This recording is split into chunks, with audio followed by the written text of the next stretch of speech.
Bueno, muchas gracias por la introducción, Pau. Y bueno, mi nombre es Perla Lépez y estoy aquí como representante de la teoría crítica y para decirles la importancia de tomar acción entre este tema, que es los refugiados de los países subsaharianos que atraviesan la ruta del Mediterráneo para llegar, que pasan por Libia y llegan a Italia. Y bueno, todo esto empieza por un problema de emancipación en el cual los refugiados se ven obligados a quitar el yugo por el que se encuentran en sus estados y al quitar de su yugo están buscando una vida digna donde no hay incertidumbre política, social y puedan desarrollar una calidad de vida junto con sus libertades. Pero, ¿qué pasa cuando esta emancipación se está viendo afectada por temas de seguridad humana? ¿A qué me refiero con esto? Muchas veces la ruta del Mediterráneo, como ya se mencionó, es de las más peligrosas, por lo cual no solo ponen en riesgo estar al borde de trata de personas, delincuencia, sino que también muchas veces la forma en la que son trasladados por medio de pateras no cuentan con la calidad humana que debe tener una embarcación, ya que se manejan por la ilegalidad. Aunado a esto, como no hay un control sobre las pateras, muchas veces los migrantes caen al mar y países como Italia o Libia no hacen nada para ayudar a esta población. Y cuando actores externos como son ONGs como Sea-Watch tratan de ayudar a la población, se encuentran con otro impedimento que les pone la sociedad, que es que no los ayudan porque al ser refugiados no cuentan con ese reconocimiento que todos deberíamos de ser personas porque no representan una fuerza o algo que el capitalismo anhele tanto y que si bien este principio puede ser lógico, no es lo ideal porque las personas deberían basarse en lo que son y más que nada, ya que se lleva un proceso de emancipación, se les debería asegurar ese derecho tanto en su traslado como en su como en, como en la llegada de las políticas que se deberían implementar para este pues para que países como Italia lo reciban y pues sí, eso sería lo primordial hacer.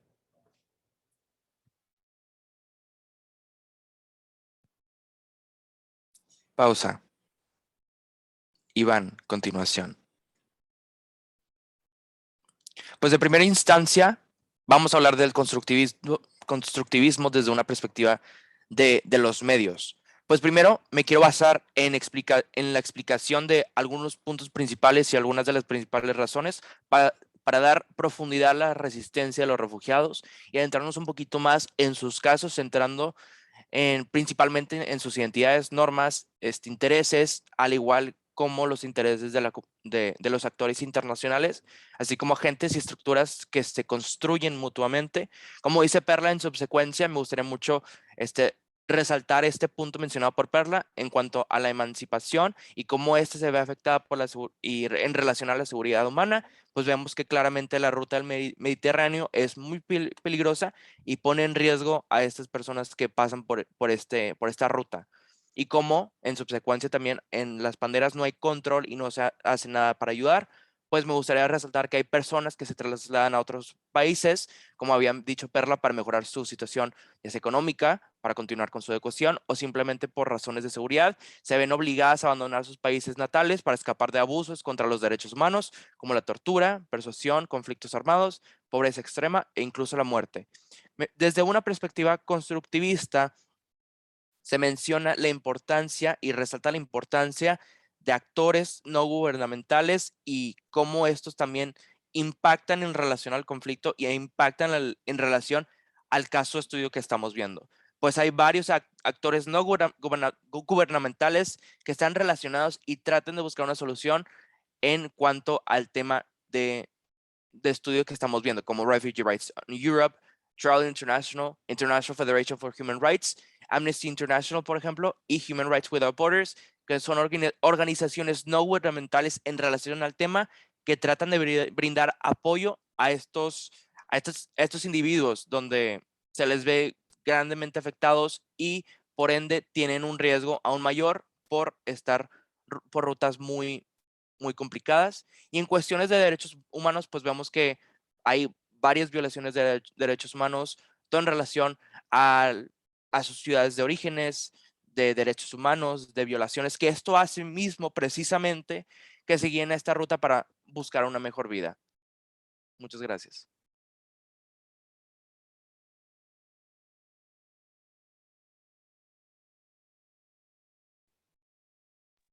Pausa y voy yo. Muchísimas gracias. Mi nombre es Abigail Arenas y estoy aquí para representar la teoría del neoliberalismo. La teoría neoliberal de la migración se centra en el impacto de la migración en el desarrollo, tanto de los países que son emisores de fuerza de trabajo como de aquellos que son sus receptores. Considera la migración como un componente integral de un proceso continuo de desarrollo capitalista y no como un fenómeno que se analiza por separado. Tipifica el desarrollo como capitalista, no como desarrollo alternativo, y desconoce la dinámica de clase en el impacto de la migración sobre el desarrollo. Adopta una postura alternativa, en el sentido de que la dirección y el flujo de la migración están determinados por los flujos globales de capital actualmente apoyados por arreglos superestructurales, que comprenden un complejo de instituciones internacionales, programas de investigación, informes, políticas prescriptivas y formuladores de políticas, que promueven el libre flujo de capitales y el manejo administrativo de la migración, para el avance del modelo de la acumulación centrado del imperialismo. No obstante, el enfoque neoliberal sobre la migración en desarrollo conserva la noción de la desigualdad de clases en la sociedad. El propósito de esta postura es incidir en las políticas económicas y sociales, así como en el debate teórico acerca del vínculo entre el desarrollo y la migración. Por último, el enfoque neoliberal parece reflejar la propuesta de la teoría del sistema mundo, que entiende a la integración como un componente integral de la expansión global del capitalismo.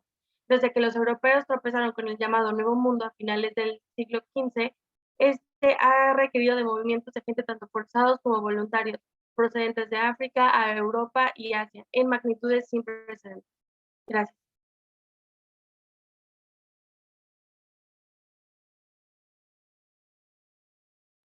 Bueno, pausa y ahora me toca a mí.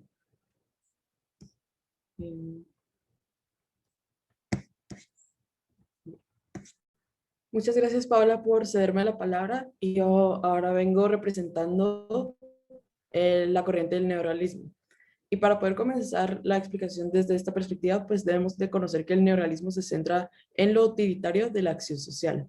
Las concepciones neorrealistas de las instituciones consideran que estas son necesidades funcionales para generar orden.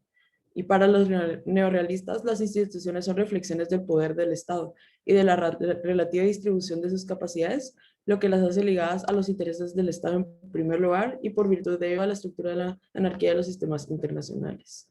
¿Por qué menciono esto? Pues porque estamos analizando el caso del Open Arms y del Golaz en el Mediterráneo, y esto implicaría pues como España, Italia y Grecia son los países que más reciben migrantes en sus costas debido a todas estas personas que están buscando asilo, ¿verdad?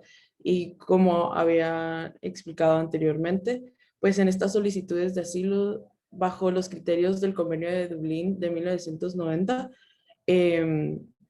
este pues convenio implica un compromiso y una cooperación entre todos los países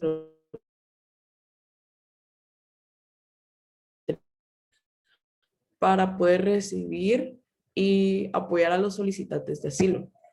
Y desde el neorrealismo, pues es que busca el fortalecimiento del orden dentro del Estado. Y los neorrealistas explican el creciente fortalecimiento y densidad de las instituciones en las cuestiones globales. Si las instituciones son endógenas a los intereses del Estado y a las estructuras de los sistemas internacionales, no constituyen, por lo tanto, un epifenómeno, ¿verdad? Y esto lo que significa es que la política representa un dilema que evade la cooperación, salvo en contadas excepciones, como en el caso de formulación de alianzas contra una amenaza en común. Pero en este caso, pues las personas que están buscando asilo no son una amenaza como tal, una amenaza común.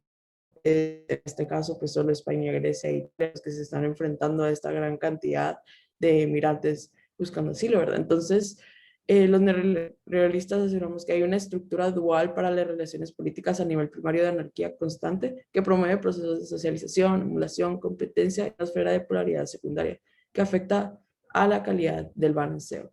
Y bueno, Waltz define la estabilidad como la durabilidad del sistema y lo pacífico de sus ajustes internos.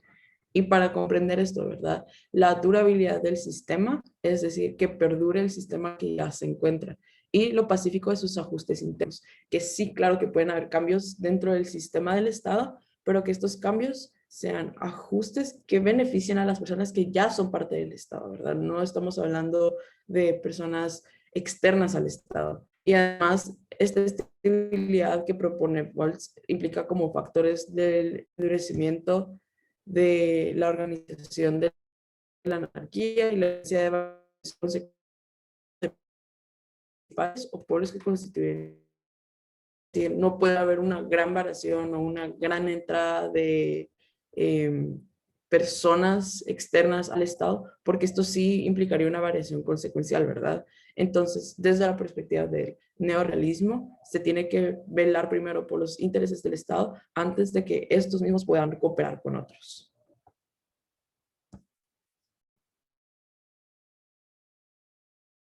¿Sí me escuchó? Se trabó.